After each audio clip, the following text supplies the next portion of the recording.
Good morning friends. Pratyush learning centre में आपका स्वागत है। आज हम लोग मूल कर्तव्य से संबंधित क्वेश्चन देखेंगे। तो क्वेश्चन शुरू करने से पहले मैं आप लोग को कुछ इसके बारे में एक्सप्लेन कर दूं, जिससे आप लोग को क्वेश्चन सॉल्व करने में इजी होगा। तो आप लोग को पता ही है कि जब संविधान शुरू में बना था तो इसका कोई उल्लेख नहीं था मूल कर्तव्य का। इसको स्वर्ण सिंह समिति संस्तुति के आधार पर 42वां जब संशोधन हुआ था संविधान का 1976 में, तब इसको जोड़ा गया था। तब एक नया भाग बन के तैयार हुआ, जो भाग 4 क अनुच्छेद 51 क इसको जाना जाता है इससे। तो तब जब शुरू हुआ था तब इसमें 10 ही मौलिक कर्तव्य थे, फिर बाद में इसको एक और जोड़ा गया। तो प्रेजेंट टाइम में आपका 11 मौलिक कर्तव्य हो गए हैं, जो कि 11वां जो जोड़ा गया है वो 86 जब संविधान संशोधन 2002 में हुआ था, उसके तहत इसको फिर जोड़ा गया था। तो चलिए हम लोग पहले देख लेते हैं कि वो 11 हम लोग के मूल कर्तव्य हैं कौन से।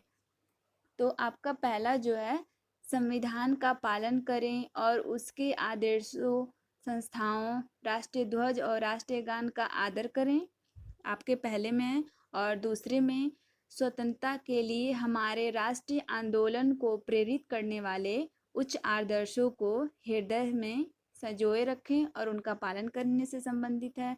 और जो तीसरा आपका है वो भारत की प्रभुता, एकता और अखंडता की रक्षा करें और उसे अक्षुण्ण रखें।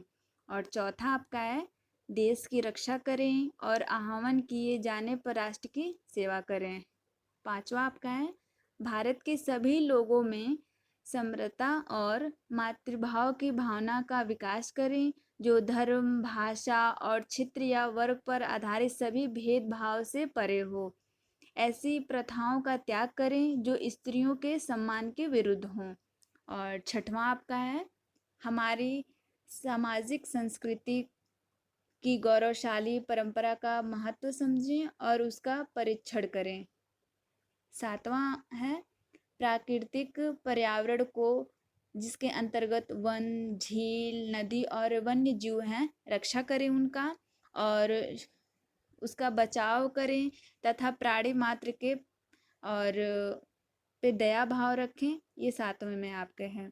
आठवां में है वैज्ञानिक दृष्टिकोण, मानववाद और ज्ञानार्जन पर सुधार की भावना का विकास करें। नौवां पॉइंट है इसमें आपका सार्वजनिक संपत्ति को सुरक्षित रखें और हिंसा से दूर रहें। 10वां पॉइंट है व्यक्तिगत और सामूहिक गतिविधियों के सभी क्षेत्रों में उत्कर्ष की ओर बढ़ने का सतत प्रयास करें, जिससे राष्ट्र निरंतर बढ़ते हुए उपलब्धि की नई ऊंचाइयों को छू ले। और इसमें आपका 11वां पॉइंट है जो बाद में जोड़ा गया था, कि उसमें 6 से 14 वर्ष की आयु के बच्चों के माता पिता और प्रतिपाल्य के संरक्षक उन्हें शिक्षा के अवसर प्रदान करें, इसी से संबंधित था। तो आप लोग समझ गए होंगे कि ये जो है इसके लिए कोई दंड का प्रावधान नहीं है कि आप नहीं मानते हैं तो आपको इसके लिए दंड दिया जाएगा, ये आपके ऊपर डिपेंड करता है। और जहाँ तक मुझे लगता है कि अगर आप लोग मूल कर्तव्य ही याद करके रखें तो ज़्यादा बेहतर रहेगा, क्योंकि नीति निर्देशक तत्व के जो सिद्धांत है उसमें और ये कुछ मैचिंग करते हैं तो लोग कंफ्यूज हो जाते हैं। तो चलिए अब क्वेश्चन देखते हैं हम लोग। भारतीय संविधान के मूल कर्तव्यों को शामिल करने का विचार किस देश के संविधान से लिया गया है? आयरलैंड, ब्रिटेन, ऑस्ट्रेलिया, पूर्व सोवियत संघ। तो राइट आंसर इज पूर्व सोवियत संघ।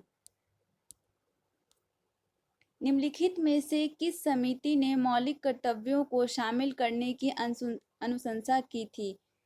तारापुय समिति, राधाकृष्णन समिति, बलवंत राय समिति, स्वर्ण सिंह समिति। तो राइट आंसर इज स्वर्ण सिंह समिति।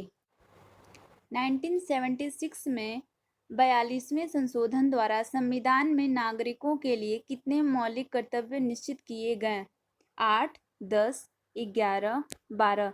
Right answer is 10। संविधान के किस भाग में मूल कर्तव्यों के अध्याय को जोड़ा गया है? तो अभी आप लोग को बताइए, मैं 4 क में जोड़ा गया है। भारतीय संविधान में मौलिक कर्तव्यों की सूची निम्नलिखित में से किस भाग के रूप में जोड़ी गई? 4, 5, 2, 3। राइट आंसर इज 4 में जोड़ा गया है। भारत के संविधान के किस अनुच्छेद में मौलिक कर्तव्य की चर्चा की गई है? अनुच्छेद 51A, अनुच्छेद 50A, अनुच्छेद 49A, अनुच्छेद 52A। Right answer is 51A। वर्तमान में संविधान में कुल कितने मूल कर्तव्यों का उल्लेख है? 8, 10, 11, 12। Right answer is 11। किस संवैधानिक संशोधन अधिनियम द्वारा संविधान में मूल कर्तव्यों को सम्मिलित किया गया है? 42वां, 43वां, 44वां, 45वां। तो राइट आंसर इज 42। मौलिक कर्तव्यों को संविधान में सम्मिलित किए जाने का प्रयोजन है? मौलिक अधिकारों के दुरुपयोग पर रोक, मौलिक अधिकारों को और अधिक सबल बनाना, विनाशक एवं असंवैधानिक गतिविधियों को नियंत्रित करना, कार्यपालिका की बढ़ती शक्ति को नियंत्रण में रखना। राइट आंसर इज सी, विनाशक एवं असंवैधानिक गतिविधियों को नियंत्रित करना।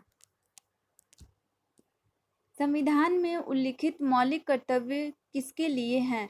सभी व्यक्तियों के लिए, सभी नागरिकों के लिए, केवल गैर नागरिकों के लिए, केवल केंद्रीय व राज्य के कर्मचारियों के लिए? तो राइट आंसर सभी नागरिकों के लिए। मौलिक कर्तव्यों की अवहेलना करने वाले को दंड देने की व्यवस्था है, दंड देने की व्यवस्था नहीं है, कुछ विशेष मामलों में दंड देने की व्यवस्था है, अधिनियम बनाकर दंड देने की व्यवस्था है। राइट आंसर इज दंड देने की व्यवस्था नहीं है। निम्नलिखित में से कौन सा एक मौलिक कर्तव्य नहीं है? राज्य का आज्ञा पालन, कानून का आज्ञा पालन, समाज का आज्ञा पालन, करों की अदायगी।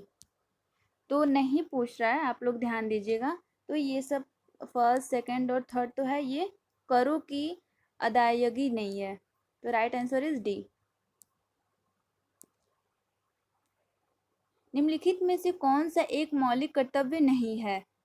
तो नहीं है, ध्यान दीजिएगा आप लोग नहीं पे। आजकल क्वेश्चन नहीं वाले ज़्यादा ही पूछे जा रहे हैं। संविधान का पालन करना, ये तो है। देश की एकता और अखंडता की रक्षा करना, ये भी है। सार्वजनिक संपत्ति को सुरक्षित रखना, ये भी है। तो नहीं पूछ रहा है, तो इसके अकॉर्डिंग राइट आंसर आपका सी होगा, धर्मनिरपेक्षता का पालन करना। निम्नलिखित में से कौन सा मौलिक कर्तव्य नहीं है? तो ये भी नहीं पूछ रहा है। आम भाईचारे की भावना को उजागर करना, ये भी है। राष्ट्रीय उद्यमों का संरक्षण करना, तो अभी इसको छोड़ते हैं, देखते हैं फिर नेक्स्ट क्या है। वैज्ञानिक संस्कार का विकास करना, ये भी था। भारत की समृद्धि विरासत का संरक्षण करना, ये भी था। तो आपका राइट आंसर नहीं के अकॉर्डिंग बी सही है, राष्ट्रीय उद्यमों का संरक्षण करना।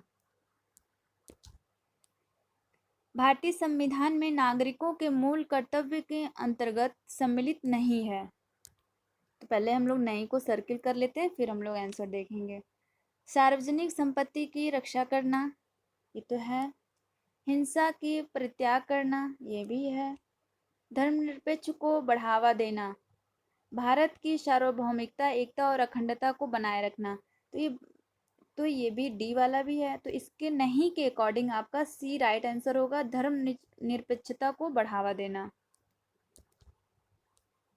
भारत के संविधान के अनुसार भारतीय नागरिकों के मूल कर्तव्य निम्नलिखित में से क्या हैं?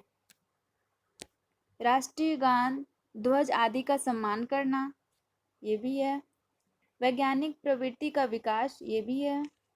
राष्ट्रीय एवं सांस्कृतिक विरासत का संरक्षण एवं परिरक्षण, ये भी है। तो उपयुक्त सभी है राइट आंसर।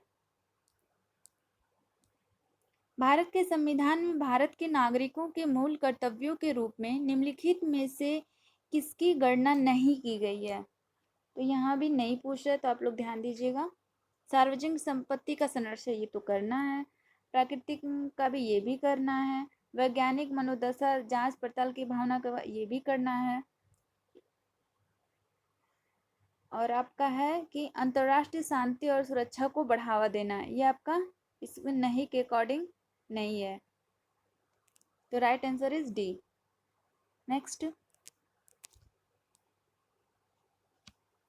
86वां संविधान संशोधन अधिनियम 2002 के माध्यम से निम्नलिखित में से किस एक को मूल कर्तव्य के रूप में सम्मिलित किया गया? व्यक्तिगत और सामूहिक सक्रियता, क्रियाकलाप में उत्कृष्टता के लिए प्रयास करना। नहीं, ये तो नहीं जोड़ा गया है। 6 से 14 वर्ष की आयु के बीच अपने बच्चों को शिक्षा के अवसर प्रदान करना, यही जोड़ा गया है आपका 6 से 14 वर्ष के बच्चों वाला, तो राइट आंसर इज बी। हम लोग का सेशन आज यहीं समाप्त होता है। मिलते हैं आपसे नेक्स्ट क्लास में। जय हिंद, जय भारत।